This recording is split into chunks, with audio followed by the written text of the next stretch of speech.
E aí, vamos lá? Seguindo? Pois então, os tipos de licitação, como eu disse a vocês, dizem respeito ao critério de escolha do vencedor.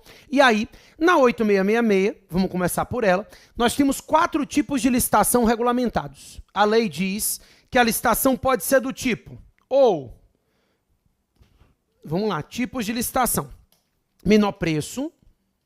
E aí, vence a licitação aquele que ofereceu o preço mais baixo. Claro que nesse caso, o próprio edital já estabelece especificações mínimas que devem ser respeitadas para o cumprimento do objeto, né? Então, eu quero um objeto tal, tal, tal. Se estabelecem as especificações mínimas que terão que ser respeitadas, né? Essas especificações técnicas mínimas têm que ser respeitadas, e aí vai se definir que, respeitando as regras e as exigências técnicas, aquele que ofereceu o preço mais baixo vence a licitação. Beleza. A regra é que as licitações sejam do tipo menor preço, tá? A lei ainda prevê a possibilidade da licitação ser melhor técnica ou técnica e preço. Nesses casos, nós temos a exigência de técnica ou a combinação dos critérios de técnica e preço. Então, no caso de técnica, a lei estabelece aquele que vencer a melhor técnica vai se negociar o preço e, no caso de técnica e preço, se faz uma média ponderada. Como eu disse a vocês, em regra, as licitações são do tipo menor preço. Só se admite a exigência de técnica quando se tratar de serviço de natureza intelectual ou de produtos e serviços de informática. Então, no caso de produtos e serviços de informática e no caso de serviços de natureza intelectual, é possível a exigência de técnica, melhor técnica ou técnica e preço. Em regra, a licitação é do tipo menor preço. E, por fim, temos ainda as licitações do tipo maior lance, naquelas situações em que a administração está alienando bens, né? Então, essa alienação de bens pela administração pública vai se dar com base no critério de maior lance. Aí, vence a licitação aquele que oferecer o maior lance, efetivamente, para o poder público. Bacana? Ótimo.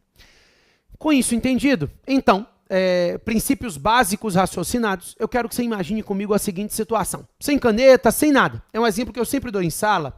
Vamos imaginar o seguinte. A administração publicou um edital para adquirir um carro. E aí estabeleceu no edital, eu quero um carro. Esse carro deve ser 1.0, ar-condicionado, e a licitação é do tipo menor preço. Então, é aquilo que a gente conversou. O próprio edital já estabelece as especificações mínimas que devem ser respeitadas. É um carro 1.0, ar-condicionado. Então, as especificações mínimas estão postas no edital. E essa licitação ela vai ser do tipo menor preço. Tá? Então, carro 1.0 com ar-condicionado, licitação do tipo menor preço. Apareceram 3 licitantes. Vem cá, o edital podia dizer que queria um Palio? A princípio, não.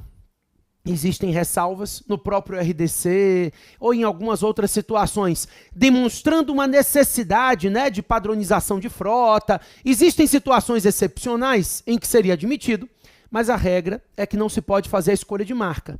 Então, como regra geral, não é possível a indicação de marca. Existem exceções, mas em regra não se faz possível a indicação de marca, tá? Então, para começar, eu quero um carro 1.0, ar-condicionado, do tipo menor preço. Apareceram 3 licitantes, A, B e C. A ofereceu um Palio 1.0, ar-condicionado, R$30 mil. B ofereceu um Gol 1.0 sem ar-condicionado, mas por 25 mil. E C, um K 1.0, ar-condicionado, vidro elétrico, trava elétrica, direção elétrica, 30 mil. Vamos lá? Minha primeira pergunta. Quem ganhou a licitação? A, B ou C? Vamos lá. Se alguém disse B, porque a proposta menor preço, né? B tem um probleminha. Embora ela tenha o menor preço, a gente precisa enxergar que B, ela trouxe um carro sem ar-condicionado. E nós combinamos que o edital estabelece requisitos mínimos a serem respeitados. Então, o ar-condicionado é indispensável. Por isso, embora B tenha apresentado o preço mais baixo, pela ausência do ar-condicionado, a proposta de B foi automaticamente desclassificada. Então, se desclassifica a proposta de B e sobram A e C.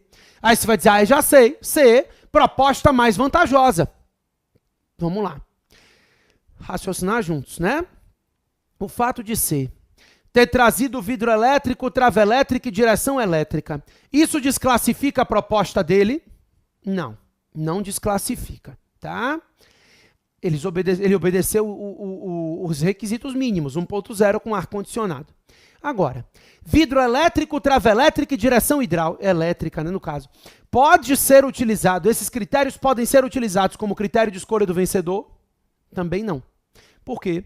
Porque os critérios de escolha do vencedor são somente aqueles definidos no edital. Exatamente, o edital estabelece critérios objetivos de seleção e eu não posso permitir nenhum outro critério que não seja um daqueles critérios estabelecidos no edital. Então, nesse caso, se eu agora disser, vidro elétrico, trava elétrica é ótimo, né? Ninguém merece manivela no vidro, que ótima ideia. Eu não posso fazer isso agora. Os critérios de escolha tinham que estar no edital. A gente sabe que em licitação não se mudam as regras do jogo no meio do jogo. Esse é o padrão básico. Na licitação, não é possível se mudar as regras do jogo no meio do jogo. Não existe a possibilidade de que as regras do jogo sejam alteradas durante o jogo. Na licitação, as regras do jogo só podem ser alteradas previamente. Ou seja, eu mantenho a isonomia. Porque se A soubesse, ele trazia vidro elétrico, trava elétrica, direção elétrica, computador de bordo. Ele não trouxe, porque ninguém pediu. E agora, ele não pode ser surpreendido com o entendimento de que esses critérios serão indispensáveis a uma boa escolha do vencedor, tá? Por isso, nesse caso, vidro elétrico, trava elétrica e direção elétrica não serão utilizados como critério de escolha do vencedor. O que é que a gente tem aqui? Uma licitação em que os dois obedeceram os requisitos mínimos do edital, 1.0 com ar-condicionado, e os dois ofereceram um preço idêntico. Aconteceu empate. Já que o único critério para a escolha do vencedor é o preço, nessa licitação, nós temos um clássico caso de empate do procedimento licitatório. Empatou a licitação. E aí, se empatou a licitação, faz o quê? Desempata, né? Eu falei isso no outro dia, uma aluna levantou a mão e disse desempata. Desempata como? Essa é a minha pergunta. Pessoal, os critérios de desempate estarão definidos em lei de forma objetiva, tá? Então, no caso do desempate, nada mais tem a ver com a proposta. Nas propostas houve empate. Agora, os critérios de desempate estão definidos no artigo 3º, parágrafo 2º da lei 8666 de 93. Vou falar eles com vocês só para a gente discutir aqui, mas o fato é que você não precisa, obviamente, decorar os critérios de desempate. É importante que você entenda que esses critérios são sucessivos. Ou seja, eles não são alternativos. Eu não escolho um, se eu não quiser um, eu escolho outro. Não. A gente está diante de critérios sucessivos de desempate. Eu só posso partir para o segundo se o primeiro não resolver. E assim sucessivamente. Tá? Então, teremos critérios sucessivos de desempate. Essa é a regra. E esses critérios sucessivos de desempate, hoje, na 8666, são 4. Então, empatada a licitação, primeiro critério de desempate é verificar se o bem foi produzido no país. Esse é o primeiro critério de desempate. Se o bem foi produzido no país, se um foi, o outro não, desempatou a licitação. Tá? Então, primeiro, preste atenção que já não tem a ver com a proposta. Na proposta houve empate. Não me interessa o que você vai me oferecer a mais, eu não posso admitir novos critérios. Então, são critérios absolutamente alheios à proposta. Primeiro é esse, verificar se o bem foi produzido no país. Se não desempatou a licitação, e somente se não desempatou, eu passo para o segundo critério, porque eles são sucessivos. E aí, vou verificar se o bem foi produzido por empresa brasileira. Não me interessa o capital, tá?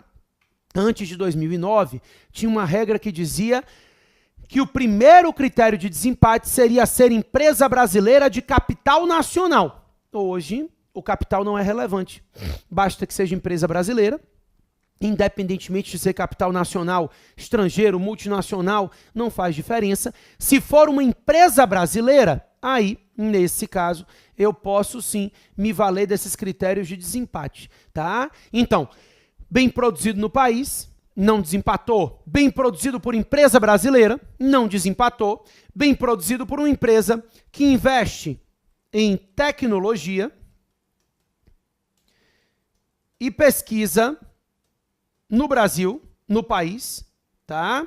Então, bens produzidos no país, bens produzidos por empresa brasileira, bens produzidos por empresa que investem em tecnologia e pesquisa no Brasil. E, se nenhum critério desse funcionar, a lei ainda criou um quarto critério, o bem produzido pela empresa que respeita uma cota mínima de empregados que sejam portadores de deficiência ou reabilitados da Previdência.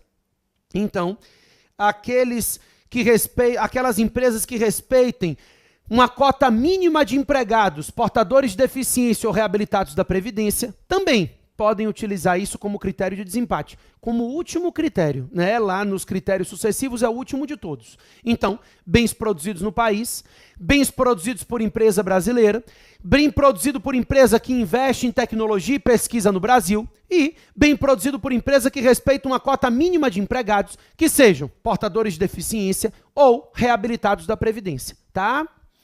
Se nenhum desses critérios funcionar, aí sorteia. Mas impessoal, impossível. O artigo 45, parágrafo 2º, diz que se os critérios de desempate falharem, vai ser feito um sorteio. Tem nada mais impessoal do que sorteio, né? Sorte é fundamental na vida. Quem não tem sorte não vai para lugar nenhum. Então, no fim das contas, o sorteio é um critério impessoal. Não tem discussão. Você é cara, você é coroa, jogou para cima. Sorteio público, ele é impessoal. Ok? Beleza. Vou te contar um segredo. Esses são os critérios de desempate na licitação e a 8666 termina aqui trabalhando esses critérios de desempate. O que acontece é que, em 2006, foi editada a Lei Complementar 123 de 2006.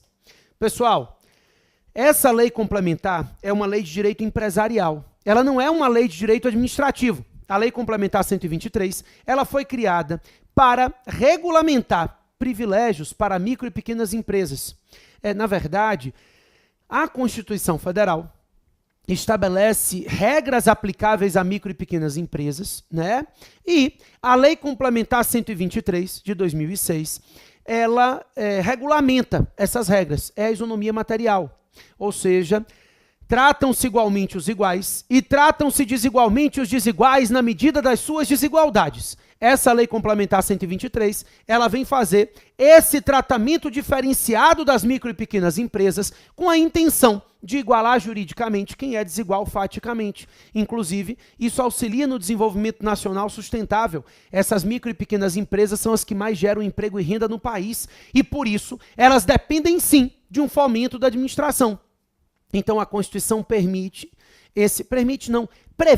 esse tratamento diferenciado para as micro e pequenas empresas, não como quebra de isonomia, mas como forma de garantir a isonomia, aquilo que eu te falei, isonomia material, né? Devem ser tratados igualmente os iguais e devem ser tratados desigualmente os desiguais na medida das suas desigualdades. Então, no momento em que se cria um regime diferenciado para as micro e pequenas empresas, eu estou permitindo um tratamento diferenciado que visa resguardar a isonomia, que visa permitir e criar uma isonomia material nessas contratações. O fato é que essa Lei Complementar 123, dentre os privilégios e tratamentos diferenciados regulamentados a micro e pequenas empresas, prevê um tratamento diferenciado nas licitações. Não é só nisso que a gente vai ver aqui. Aqui é a primeira peculiaridade que a gente vai ver, né? Ao longo dessas duas aulas, nós vamos ver várias outras peculiaridades para micro e pequenas empresas. Várias outras. Então, o sistema de cota, depois a gente vai falar sobre isso. Por enquanto, basta saber que a Lei Complementar 123 estabelece que se houver um empate entre qualquer empresa e uma micro ou pequena empresa, essa micro ou pequena empresa, ela terá preferência no desempate. Preste atenção que ser microempresa não é o critério de desempate. o que a lei estabelece é que essa microempresa ou essa empresa de pequeno porte, ela terá preferência no desempate. Então eu digo, minha querida, empatou a licitação. Você quer desempatar? Se ela quiser, ela diminui a proposta dela e vence o procedimento licitatório. Então eu dou a ela uma preferência. Eu dou a ela a possibilidade de modificar a proposta apresentada e vencer a licitação. Então essa microempresa ou empresa de pequeno porte, ela terá preferência no desempate. Não me importa se é microempresa ou empresa de pequeno porte, a preferência é igual, tá? Ela vai ter a possibilidade de desempatar a licitação, diminuir a proposta dela e desempatar o procedimento licitatório. Se ela não quiser, ela vai partir para os critérios de desempate em pé de igualdade com o particular, mas ela tem essa preferência. Verificado o empate na licitação, abre-se vista para que a microempresa ou empresa de pequeno porte diminua a proposta e saia vencedora no procedimento licitatório, tá? Além da preferência, a lei cria um outro benefício que a doutrina chama de empate ficto. O que é o empate ficto? A lei complementar 123 diz que nas licitações da 8666, se a proposta da microempresa for até 10% maior do que a vencedora, considera-se empate.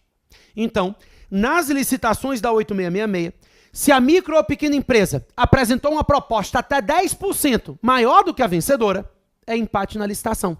Exatamente. Se ela não quiser diminuir e ela ganhar lá nos critérios de desempate, a administração vai comprar um produto mais caro. Porque ela tem esse benefício. É um empate ficto. Se a proposta da microempresa for até 10% maior do que a proposta vencedora, empatou a licitação. Tá? No pregão, o benefício é um pouquinho menor.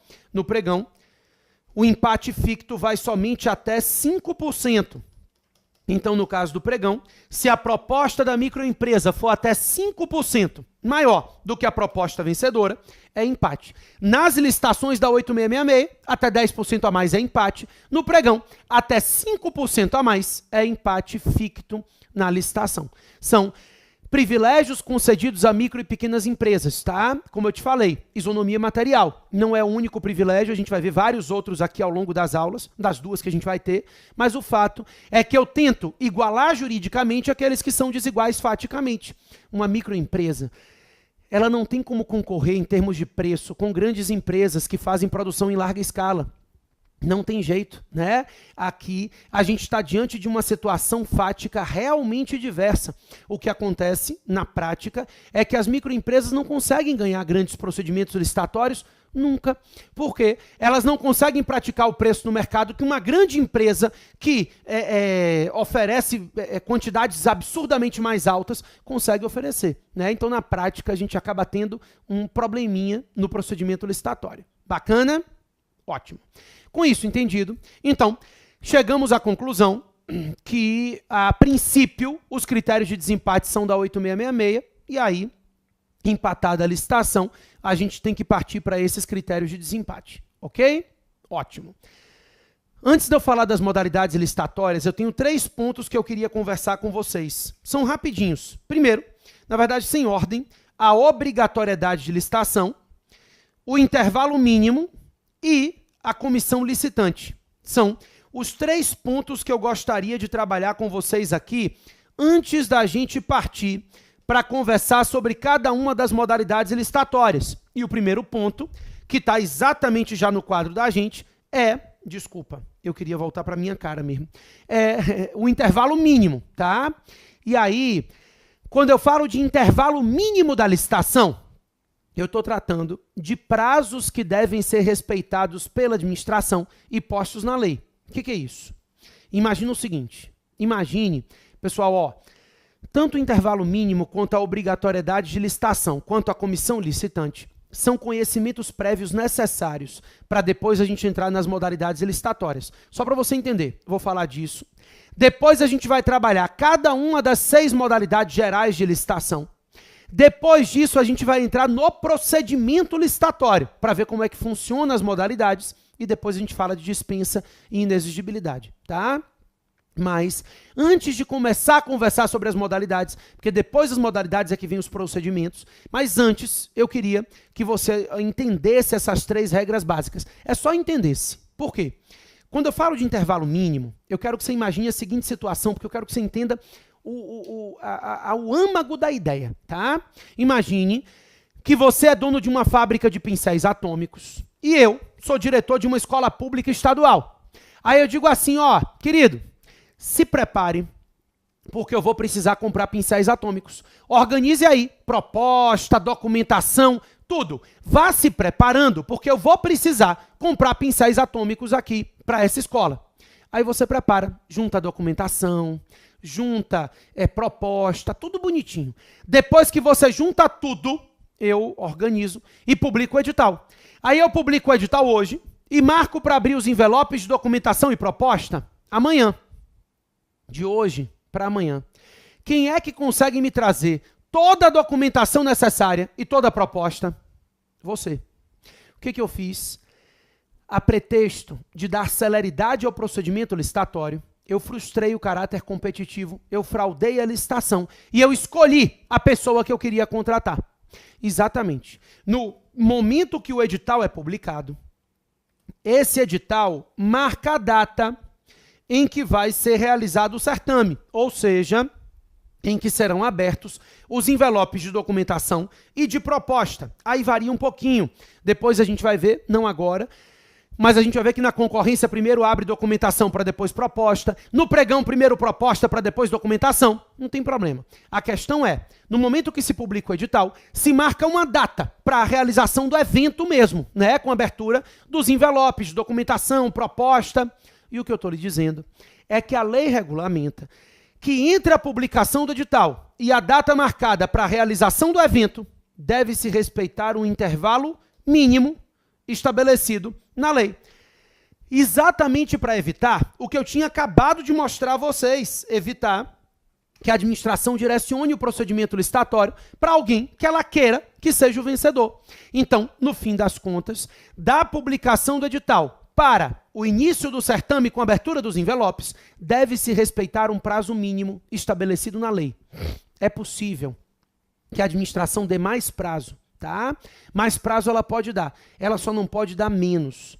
Esses prazos, esse prazo de intervalo mínimo, é um prazo que a lei considera como o mínimo necessário para juntar a documentação necessária e para apresentar as propostas no procedimento licitatório.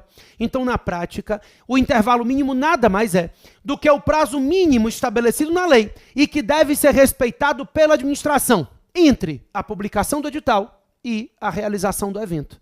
Aí você vai dizer, mas qual é o prazo de intervalo mínimo? Na verdade, o artigo 21 da Lei 8666, ele estabelece os prazos de intervalo mínimo que variam de uma modalidade licitatória para outra, tá? Então, por exemplo, no pregão são 8 dias úteis.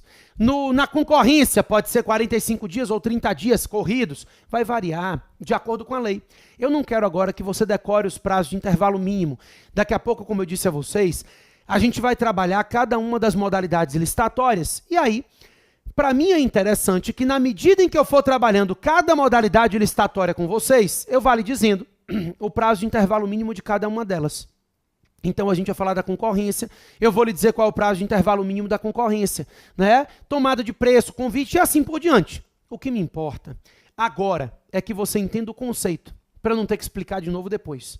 O intervalo mínimo foi inserido na Lei 8666 de 93, e ele é o prazo mínimo estabelecido na lei, que deve ser respeitado pela administração entre a publicação do edital e a realização do evento. No momento que a administração publica o edital, para marcar a data de realização do evento, ela precisa respeitar esse prazo mínimo que a lei estabelece. Então ela pode dar mais prazo, mas ela não pode dar menos prazo. Ela não pode, a pretexto de garantir uma celeridade do procedimento licitatório, estabelecer menos prazo do que aquilo que a lei considera suficiente para que todos os licitantes tragam seus documentos e as suas propostas devidamente efetivadas. Bacana? Ótimo. Segundo ponto importante, obrigatoriedade de licitação. Minha pergunta é, quem está obrigado a licitar? quem precisa realizar procedimento licitatório para a assinatura dos seus contratos? Daqui a um minuto eu volto para a gente falar sobre isso. Sai daí não, é rapidinho.